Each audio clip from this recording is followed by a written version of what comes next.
Arce Contigo presenta.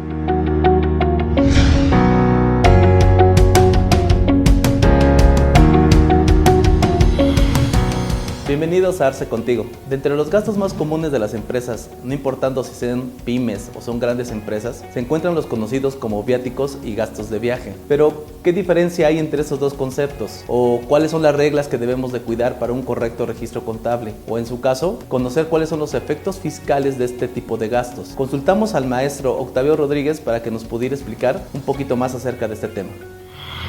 Pues hoy vamos a hablar básicamente de un tema que es bien importante para las empresas, como ya lo comentaba el contador, es el hecho de los viáticos y gastos de viaje. Yo debo de comentar que desde que estudiaba contabilidad hace ya muchos años, siempre me preguntaba si era lo mismo, viáticos o gastos de viaje. Y obviamente a partir de que uno empieza a estudiar un poquito más las características de cada situación, pues se va dando cuenta uno que sí existen algunas diferencias.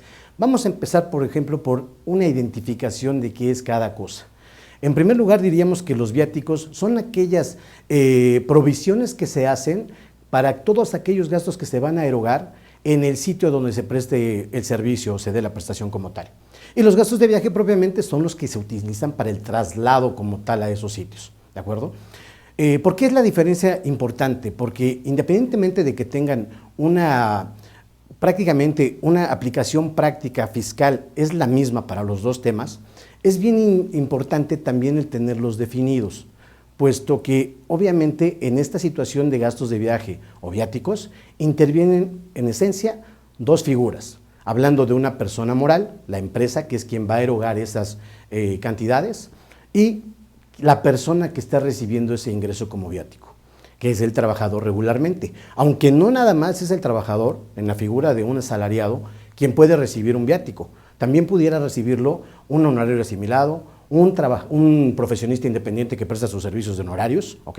Nada más que en esta tercera figura que les comento, básicamente lo que puede hacer el prestador del servicio es solicitar comprobantes, ya sea a nombre de la empresa o a nombre propio y cobrarlo dentro de sus honorarios. Aunque es una situación muy sutil, esto obviamente tiene que ver con una parte de mayor fiscalización, puesto que si la ley como tal me permite hacer cobrar mis honorarios dentro de lo que es mi servicio, pues evidentemente eso lo que va a acarrear es el hecho de que pueda yo también cobrar un IVA sobre esos honorarios y evidentemente si me lo está pagando una persona moral, pues va a aplicar también una retención tanto de ISR como de IVA. Entonces aquí es precisamente el quid del asunto, puesto que cuando yo lo voy a cobrar como persona física por honorarios, puedo cargarlo también a mis honorarios como tal, pero esto va a implicar que cause IVA y que me hagan la retención como tal también tanto de ISR como de IVA.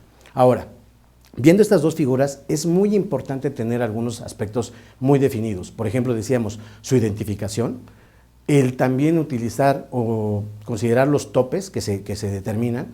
Si, por ejemplo, yo les digo, oigan, hoy por hoy, ¿cómo tienen registrados el registro contable de los viáticos y gastos de viaje?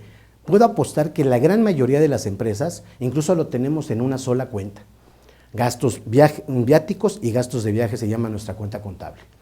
Yo les podría decir que eso es una cuestión imprecisa, que no es correcto registrarlo de esa manera, puesto que la ley lo que me establece como tal es que debo de tener esa plena identificación de cada gasto. Si observamos un poquito, podemos ver que la parte de los honorarios, los viáticos y gastos de viaje vienen regulados en el artículo 28 de la ley del ISR, un artículo que por su naturaleza establece todas aquellas deducciones, los gastos que no son deducibles. Es decir, que en principio podríamos partir de que los viáticos y gastos de viaje se consideran como un gasto no deducible. Evidentemente lo que permite la ley es considerar los topes y evidentemente también esa clasificación que se debe de tener. Es impreciso que tengamos una sola cuenta para gastos de viaje y viáticos, porque la debemos de tener específicamente separado. ¿Cuánto pago yo de hospedaje? ¿Cuánto pago de alimentación, de transportación, renta de automóviles? Y en caso de que yo esté utilizando como trabajador mi vehículo por la prestación del servicio, personal subordinado, yo lo estoy utilizando, pues obviamente también hay un tope de 93 centavos por cada kilómetro recorrido cuando yo propiamente utilizo mi vehículo en favor de la empresa. Este tipo de situaciones, aunque parezcan, son muy sutiles y que realmente pues, no tuvieran mayor trascendencia, hay que recordar que para que una deducción pueda ser deducible para efectos fiscales, se requiere como un requisito que esté debidamente registrado en contabilidad. Luego entonces, si no tenemos separada esa situación por tipo de gasto, hospedaje, transportación, respetando los límites obviamente, la cuestión de peaje, etcétera, si no lo tenemos por separado, pues sería poco probable que pudiéramos identificar esos topes por persona, porque hay que recordar que tanto para alimentación, hospedaje, y para lo que es la transportación, etcétera, pues obviamente la ley me establece ciertos límites, que estos límites son por persona y por día. Si yo no tengo la facultad o no tengo la capacidad de poder identificar cuánto corresponde a cada gasto por persona, evidentemente no lo estoy registrando correctamente y para la autoridad no podría yo demostrarle como tal si estoy respetando o no esos topes. Vamos a poner un ejemplo que nos vamos de convención y que vamos varias personas de la oficina o de la empresa. Es muy común que esto suceda.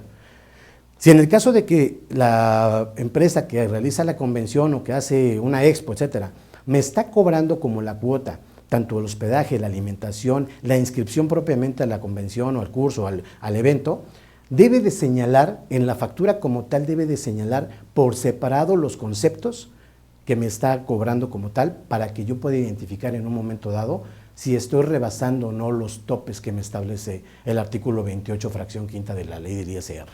Eso es bien importante.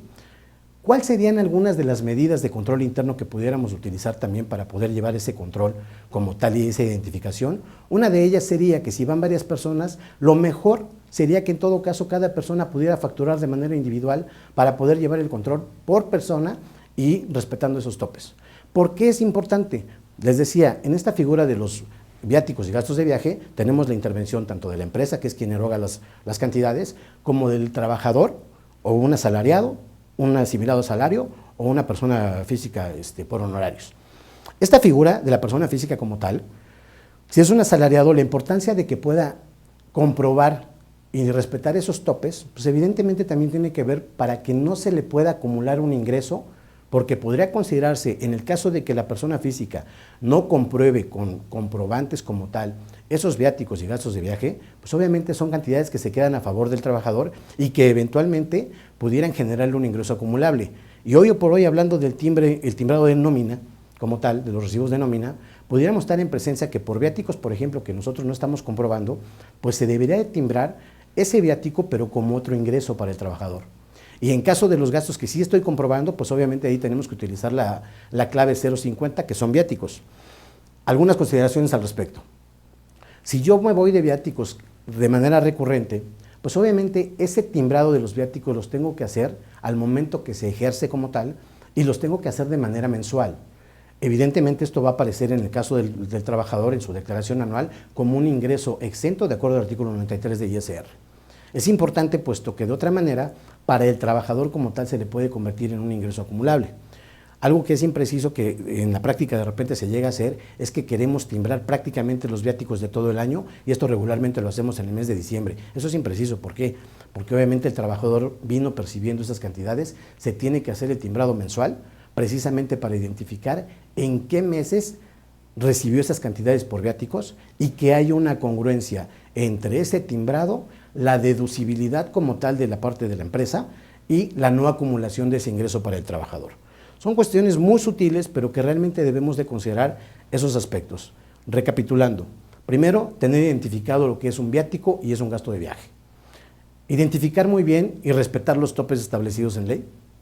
Su registro contable también es muy importante porque obviamente es un requisito para que yo pueda hacer deducible este tipo de gastos. Llevar un control estricto de ese tipo de gastos porque también sabemos que son cuestiones que llegan incluso en algún momento a interrumpir el asunto de cómo la continuidad para el cierre del ejercicio de las empresas, de los meses, etcétera. ¿Por qué? Porque quien sale de viáticos normalmente retrasa mucho esa comprobación de los gastos y la identificación de los mismos. Es importante tener ese dato, las formas de pago, ¿ok? ¿Por qué? Porque nada más como una cuestión de colofón, hay una tesis como tal que establece que las cantidades que recibe un trabajador por concepto de viáticos no son ingresos acumulables, puesto que el trabajador no tiene plena disposición de esas cantidades y obviamente está comprometido a comprobarlas a nombre de la empresa como tal. Por lo tanto, en el caso incluso de una pensión alimenticia, estas cantidades no deberían ser consideradas como parte del ingreso del trabajador. Es importante porque obviamente en una situación práctica, real, Puede darse el caso de que el trabajador, al estar comprobando como tal un ingreso, porque regularmente también se le puede estar haciendo el depósito a su cuenta bancaria que regularmente se le paga la nómina, y evidentemente esto lo que podría acarrear, si no hubiera una comprobación como tal y un timbrado correcto, pues obviamente lo que podría acarrear en un momento dado es que se pudiera considerar como un ingreso gravable para el trabajador. Son algunos de los aspectos que debemos de considerar. Espero les haya sido de utilidad y cualquier duda quedamos a sus órdenes. Muchas gracias y buen día. Como acabamos de escuchar, el tema del control interno se vuelve un elemento indispensable para poder llevar a cabo un correcto registro y un adecuado cumplimiento en materia fiscal, y así evitar riesgos, tanto en materia de deducibilidad como en materia de acumulación de ingresos. Esto nos va a permitir tener la tranquilidad de tener un cumplimiento efectivo. Te invitamos a seguirnos en nuestras redes sociales.